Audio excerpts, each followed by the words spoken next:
Good morning, everyone. I am Marcel Brown, the most trusted name in technology, and today is Friday, February 24th, and it is time for another Facebook Live Friday.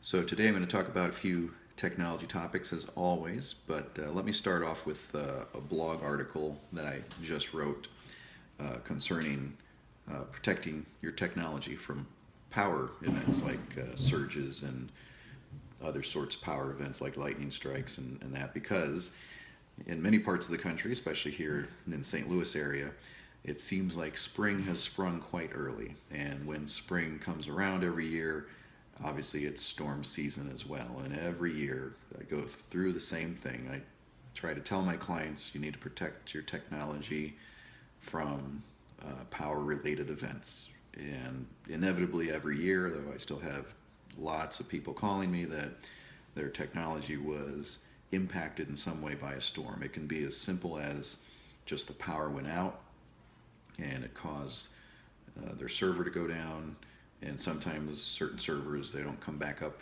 quite right. You got to do something to fix them up. That's kind of the best case scenario of basically just a simple little glitch that you got to get back up and running for some reason.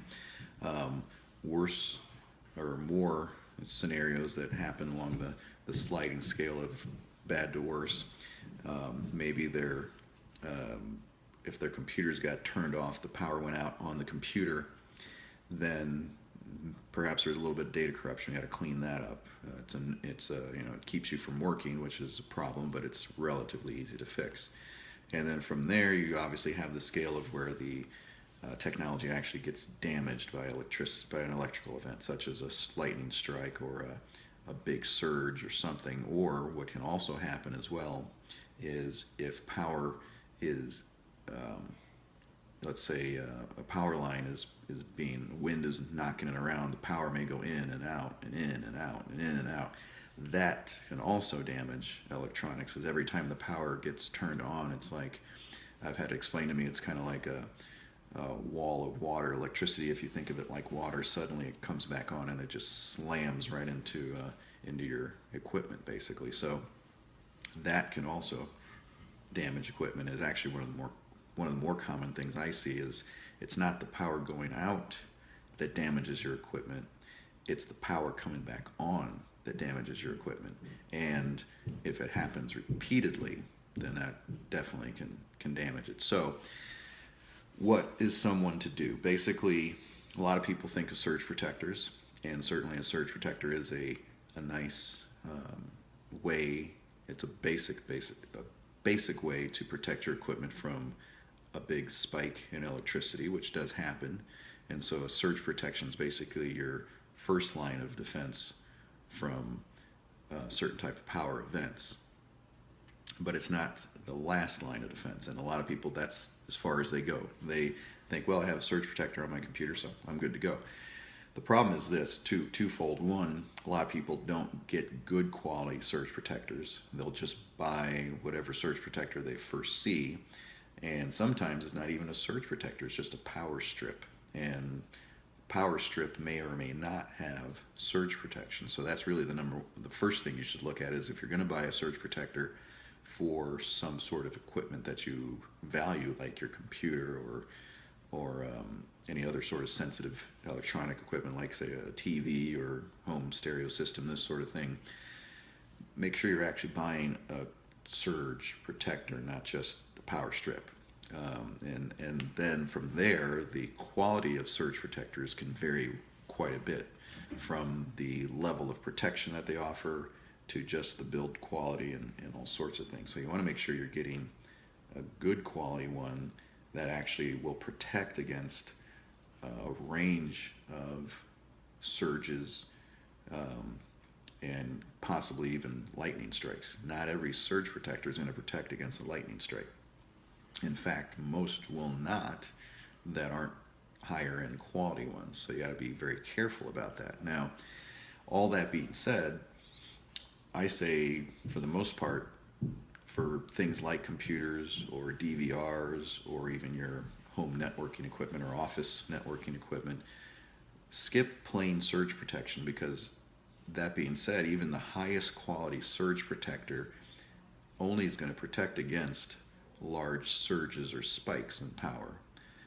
And those events are actually relatively rare compared to the other types of power events that are much more common, such as a small lag in voltage or a small over voltage. So fluctuations in power that a surge protector is not going to do anything for because it's not clamping down on a big spike. Those events are much more common. Or short little power outages, these sorts of things. Obviously, a surge protector is not going to do anything against a power outage. So the best form of protection for your sensitive electronic equipment are what's called a uninterruptible power supply, also known as battery backups. And the basic function of these units is that if the power goes out, or if the power fluctuates in a way that it's no longer clean power, they kick in instantly. And so that way your electronic equipment never feels either the over or under voltages that can happen, or any sort of other electrical interference that may happen, because the units basically switch over to the battery that they have in them to give the clean power to the equipment. So if you have, say, a short power outage, all your equipment stays running through that power outage, and when the power comes back on, the power comes back smoothly to the equipment. It doesn't just slam into it, because the equipment, the power, uninterruptible power supply, managed all that for you. So in most quality UPS units or battery backups, also include very good surge protection. So they protect against lightning strikes, and a lot of them have guarantees on them that they will protect against lightning and all that sort of thing. All that being said, I don't worry too much about those guarantees. I just want to make sure that they are actually standing behind their equipment and they are rated to handle all these types of events. So most people don't need large uninterruptible power supplies. You can get by with smaller sized ones, because most people may only have one computer to protect, or some networking equipment or that sort of thing, or maybe even a DVR that they have a hard drive in them. So I like to protect anything that has a hard drive with an uninterruptible power supply. So anyway, like I said, spring is coming, definitely one way or the other. If it's here now for people, the storms are going to come quicker. Just due to the warm weather is going to increase the amount of storms. So you need to get on it as soon as possible. If you have questions about protecting your electronic equipment, your computers, your networks, whether you're in a home or in a business, certainly get a hold of me through my website or through Facebook, however you want to do it. Just let me know what you have and what you want to protect, and I can help recommend some systems for that. And one last thing on the power topic, a lot of my clients obviously have power protection because I've set them up over the years, or other people have have people advise them to get uninterruptible power supplies.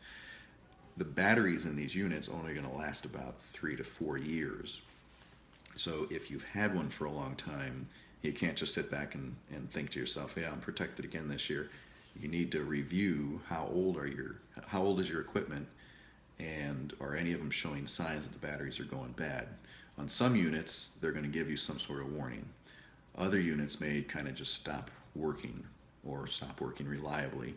Any symptom like that, you want to make sure you get the batteries checked out and replaced if necessary. The good news is, if you know where to shop, you can get these batteries fairly economically, and it makes a lot of sense to replace the batteries rather than replacing the whole unit. But in certain situations, you do want to replace the whole unit.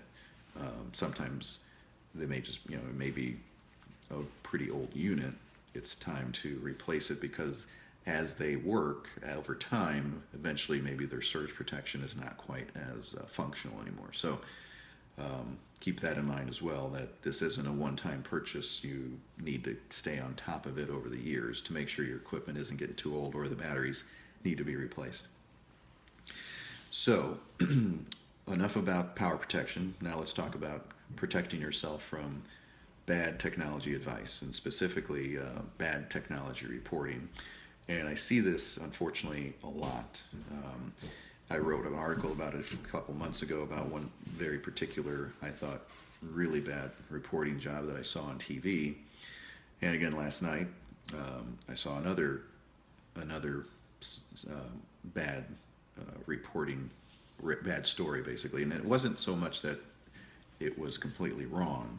What usually happens is that the reporting is inaccurate or incomplete or is too vague, doesn't tell the whole story. So for example, our news story I saw last night on TV news, local TV news, they were talking about ransomware. And certainly this is a hot topic and things I've talked about before with a lot of clients who are on my blog.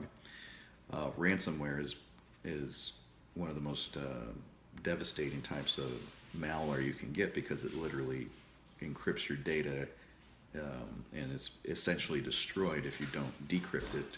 And what the criminals want you to do is pay them so that they give you the key to unlock your data. So it's really bad. I've had a few clients get hit by it. Usually the best thing to do is make sure you have a good backup. Although in certain cases, these hackers also go after your backup, so you need to make sure that your backups are stored in a way that they're not potentially getting also hit with the ransomware. So had no problem with the topic of the news story because it certainly is timely and people need to be aware about it. However, when articles, facts are reported inaccurately, I think that just hurts people in general because it drives hysteria, it drives misunderstanding about what things are and what the best way to resolve them are. So for example, in this news story last night, one of the things they showed was a smart TV that got hit with what I call a scam web page. And a lot of these scam web pages are set up to try to get you to pay some money or call a phone number, and the person then on the other line will try to scam you out of money in some way, shape, or form. But one of the tricks they use is that they basically set up a web page that seemingly locks you out, and it looks very real. And because you can't get out of it, then you think you are in trouble with the FBI or whatever law enforcement agency they're trying to scam you with. But these web page scams are not actual ransomwares. They don't encrypt your data, and they're actually very easy to bypass if you know what they are. And so that's kind of what I'm trying to get at, is dealing with an actual ransomware is a whole lot different than dealing with a web page scam. And so where it can be a little bit of a technical difference, I think it's important to point that out, that for people to know what the best course of action is and not get overly concerned, or I shouldn't say overly concerned, but in hysterics that they have a ransomware and they need to do X, Y, Z. Sometimes it's as simple as a quick phone call to someone like myself, and I can say, oh yeah, that's a web page scam. Here's how you can get rid of it. It takes 2 minutes to do, not a big deal, versus dealing with a ransomware, in which case, depending on if it's a home user or a business network, there are certain steps you want to take immediately and certain things you want to do to really see what you can do to salvage the data. Worst case, if in a situation which I've seen happen before, where someone is hit with a ransomware and they don't have a backup, your only option may be to pay the ransom, and it may be worth it in certain cases. But if you try to clean up the ransomware and you don't have a backup, you may lose the only way you have to decrypt your data. So again, knowing how to deal with it is important, which is why I don't like this inaccurate reporting, because I think it can cause people to do things they don't need to do, or spend money they don't need to spend, or end up doing the wrong thing. So bottom line is, whatever happens, you should always try to talk to a trusted technology advisor so that you can get the best course of action right away. The other thing on this news report is they were talking about how almost any device can get ransomware. And again, that is also not true. I think a lot of news reporters do a disservice to their audience when they neglect to say that some platforms are significantly more susceptible than others. And in the cases of, say, the Apple iPhone and the iPad, there literally is no ransomwares for those. Now, you can get some web page scams to display on these devices, but again, they're just a scam. They're just a web page. You can close them out. And I've written articles about that as well before. So I think it's important for reporters to say, look, if you really want to protect yourself from ransomware or a lot of other malwares, you need to look at the platform you're using and decide if the risks involved are worth it, or to move to other platforms, primarily Apple platforms, that are very resistant to malwares because they just simply they just don't exist in as large quantities, and the underlying technology of their operating systems is designed such that malwares are very hard to create and deploy. So again, it's not that the news article was completely wrong or got all the facts wrong. It's just that certain little inaccuracies can really change the point of the story or the information that's getting out there. So I really wish a lot more news organizations would employ a technology fact checker to check on these things first, because I think it may make a big difference in the overall story. So anyway, enough about that. If you ever see a news story that you're unsure of is accurate, certainly let me know. I'd be happy to review the information and let you know if they were accurate or if there's some missing information you need to be aware of. So last thing to talk about, few new technology releases that are coming up. I think March and April, or the spring season, a lot of technology companies are going to release new things. So two things of note. Apple is going to have a March event, and it's expected that they will release new iPads, new iPad Pros, these sort of things. Also some rumors of like a different colored iPhone. So just keep your eye on that. If you're in the market for an iPad, then it's about the time to look at that now.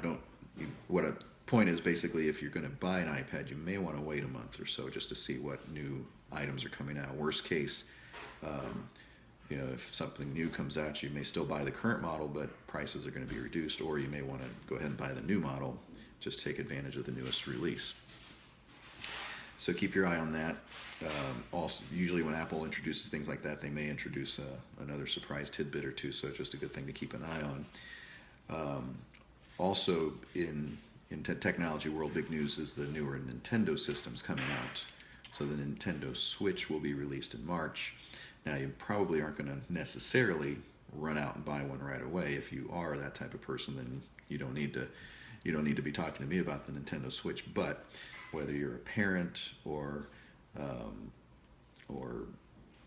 have friends with kids or whatever, you may want to be aware of the Nintendo Switch for this upcoming year, because it may be one of the hotter technology gifts of the season, whether we're talking the Christmas end of year season, or whether during the year someone has a birthday this summer or this fall.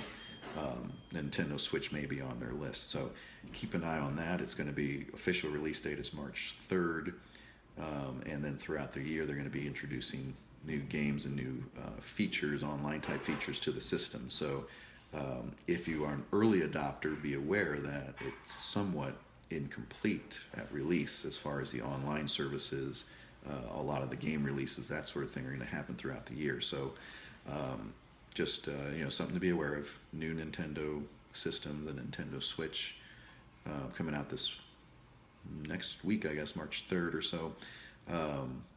But it's something to be aware of throughout the year, because it may be a hot gift. So anyway, that will wrap it up for today. And certainly if you have any questions, get a hold of me through my website or on Facebook. Happy to answer your questions or help you out in any way you need. And again, this is Marcel Brown, most trusted name in technology, and I will see you next Friday.